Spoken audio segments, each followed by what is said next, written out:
Get off that thing.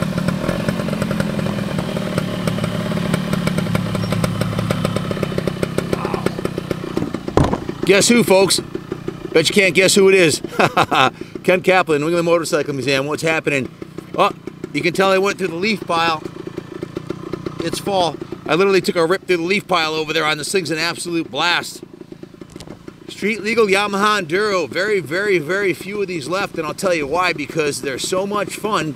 Most people rode the wheels right off of them and ran them into the ground. This is an extremely rare 950-mile survivor, all original paint, and it feels and runs and looks like a brand new motorcycle. And that's not something that's easy to find on a 40-plus-year-old trail bike, that's for sure. Street legal, yet it can be ridden off-road, and it's a hell of a lot of fun. Starts and runs perfectly. Just been serviced and fully detailed by the staff here at the New England Motorcycle Museum. Ironically, we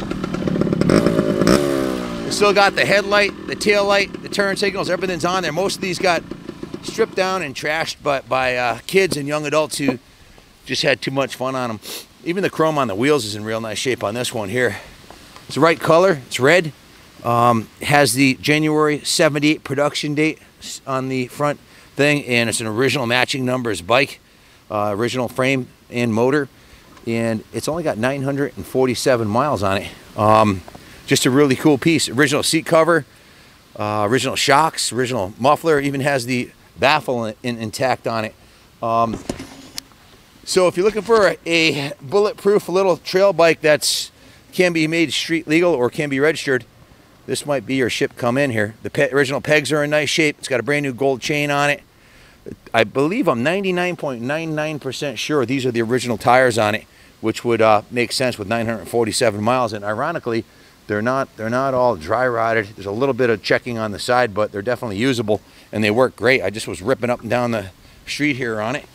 I got a service order here explaining everything we did to it. We got it. When we got it, we took the gas tank off and cleaned the inside of the tank and put a new fuel petcock on it and new fuel line, which is standard procedure on a classic like this.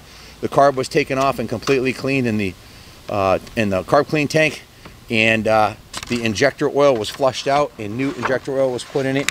The carb and the injector were set, so it does work off the auto lube injector.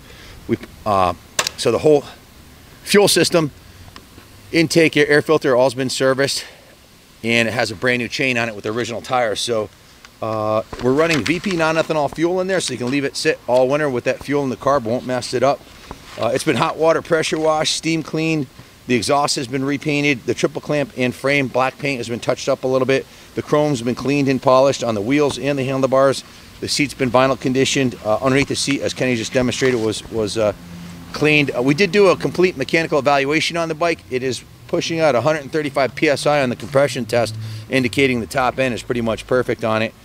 The top end's in excellent condition. Cylinder, piston, and everything. They actually had the top end off of it to inspect the piston and rings. Everything was in perfect shape with 900 miles on it. Just cleaned everything up and reassembled it. So, and remounted the exhaust and muffler. So the only thing that doesn't work on it right now is the headlight. Doesn't work. The turn signals do work. Kyle demonstrated that. They don't blink fast like they're supposed to, but they do work. All four turn signals work. We just couldn't get the headlight working, and we've got a work order for, I think the work order was $865.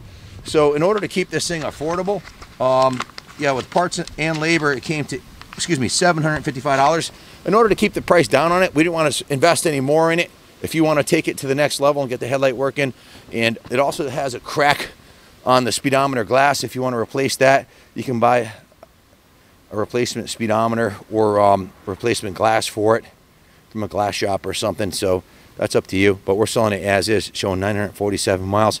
Starts right up, purrs like a kitten, and it's a, hey, I had, if you follow the channel, you know I had a first kick every time. Yamaha GT80 growing up. This is basically the same motor. It looks very similar as far as the cases and everything. And these are absolutely freaking bulletproof. They'll run forever, and if you need to rebuild it, literally you can take the top end off in about 20 minutes, maybe an hour to replace the piston and clean everything up. A couple hours if you want to polish the ports. Very simple machine. And Like I said, the turn signals do light up. But yeah,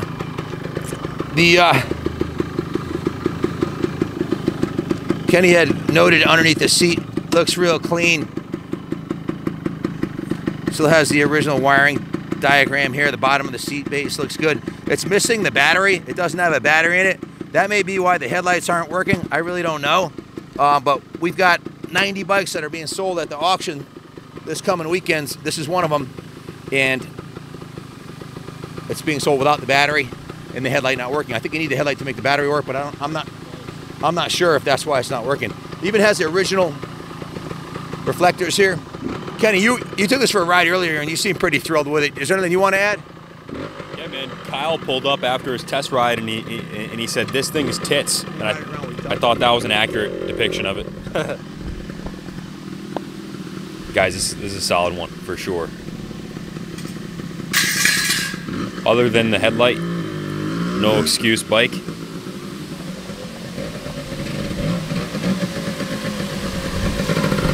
Hey, at 6'2", 220 plus, I'm probably not the intended size of rider, but I tell you, it's really comfortable. It's got a really thick seat on it. The vintage trail bikes always had very comfortable seats. This would be a perfect pit bike for like at Mid-Ohio, or taking to Laconia or Daytona or Mid-Ohio to ride around the pits at the Nationals. You need transportation, and this can do it for sure. It even has a spot where you can put in the passenger pegs right here. You can buy a set off of eBay and haul a passenger on it if you want to take your girl to the beach, or this would be perfect to ride on 11 miles of beach at Daytona for sure. So, very cool piece. Very, very, very rare to find like this in this kind of shape. It's a 42-year-old trail bike with 900 miles on it, man. Good luck finding another one this nice. And this runs like a brand new motorcycle. It's carbureted perfectly, and it runs really good. My first thought riding it this morning was that we should keep it, or I should try buying it, but that's really not in the cards for me right now, and we really need the money, so it's going to be offered for sale. Guys, buy with insurance. Really, it's really a peppy little machine. It runs great. It's going to make somebody very happy. Hey, it's only, what, 6 weeks till Christmas? Put this under the tree for yourself, man, or for a family member. Thanks for watching. God bless